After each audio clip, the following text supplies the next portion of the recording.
Hi there, everybody. Thank you for joining me for coffee today. And our topic today is going to be maybe a little hard. I want to talk to you about how our life, our circle shrinks as we get older. Do you find that to be true? Circumstances, the loss of family, the loss of bad health, all those outside elements that we can't do a thing about, they contribute to that circle getting tighter and tighter and more closed in as we get older. But I want to talk about the other side of it, and that's our part of what we do to close that circle in.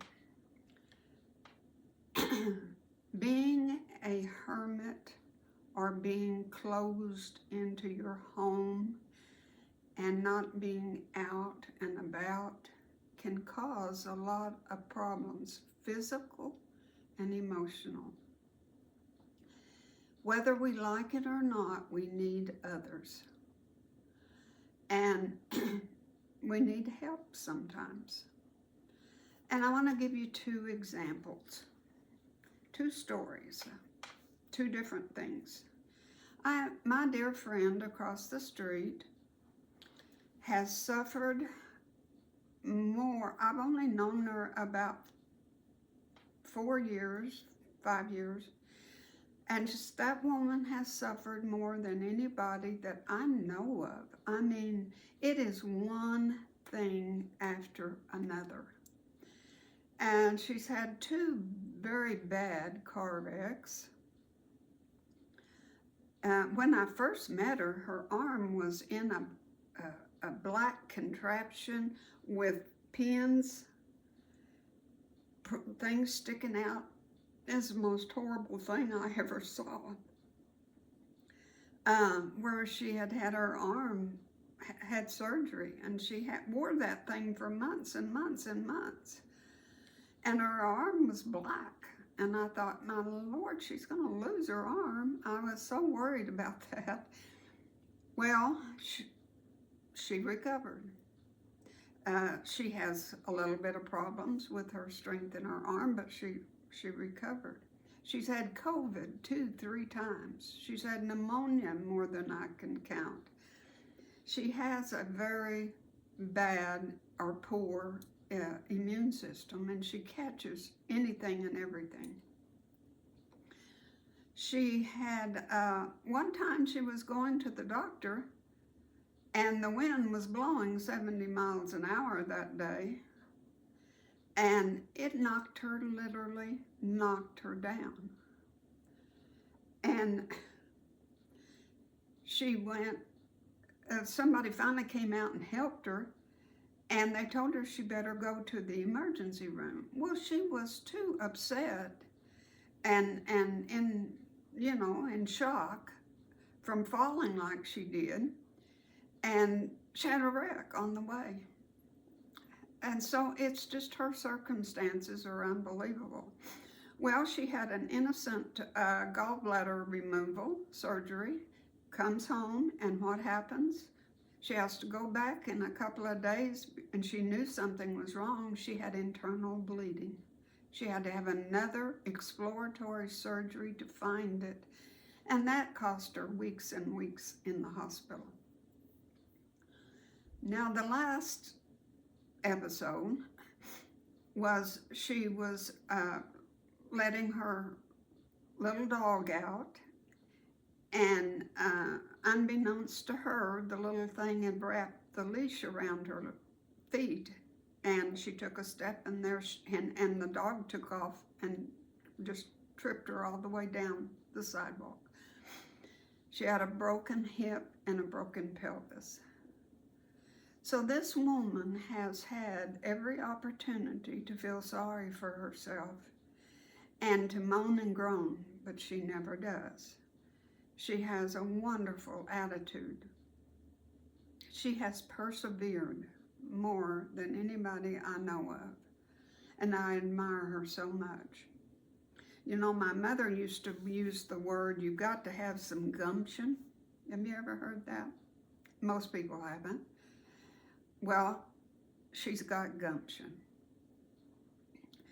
And she belongs to a brunch group, and she belongs to a sewing club, and she is extending herself. And that's what I want to encourage you to extend yourself and make that circle bigger. Instead of closing it in like a rubber band and squeezing it, just twisting the life out of it. It's up to us. Life is not fair. Life is hard. But it's up to us to get the most out of it. I would like to use myself as an example. About 8 months ago, I had a compressed vertebrae fracture. And it was from lifting a sewing machine, something I've done for 20 years. But that time got me. And they told me at the emergency room that I had lost 10% of my spinal capacity, and I did. I felt like an accordion, just squished. Well, I have recently just found out from x-rays from a chiropractor that I just went to that it is 30 to 40%.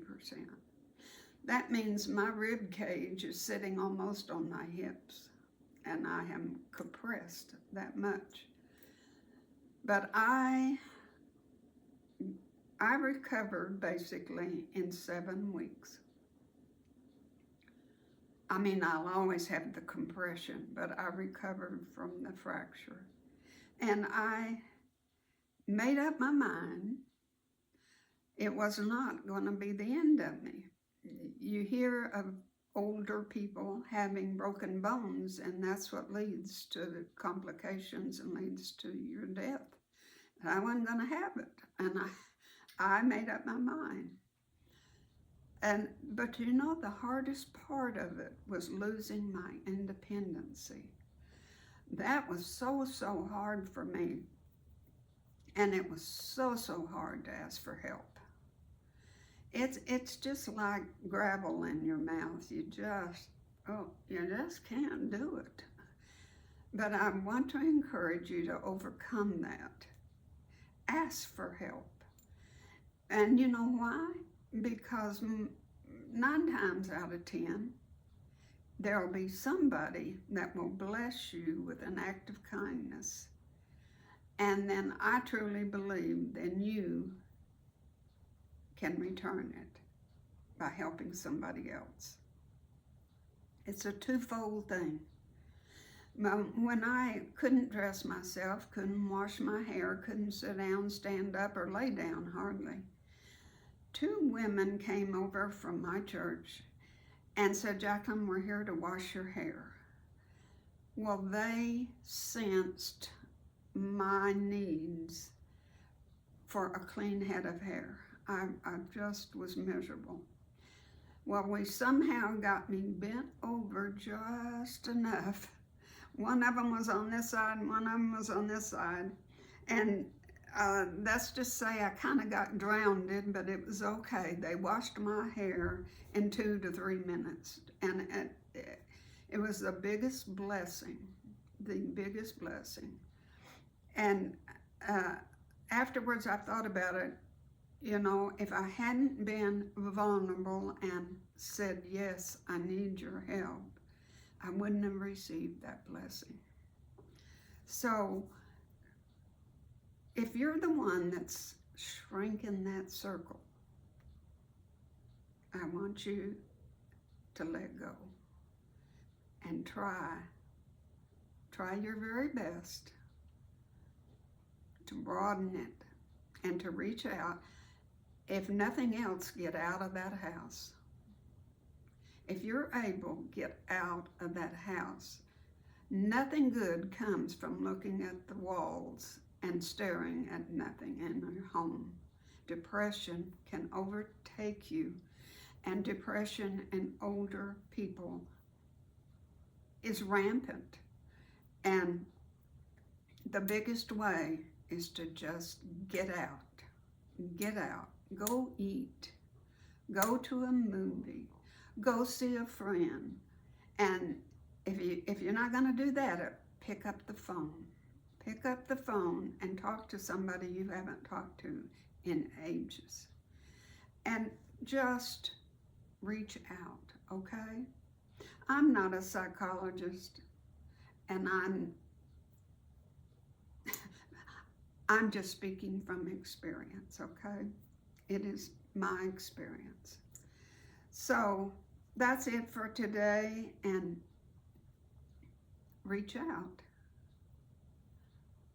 Open up that circle, and remember, God loves you. So until we meet again, blessings to you. Bye.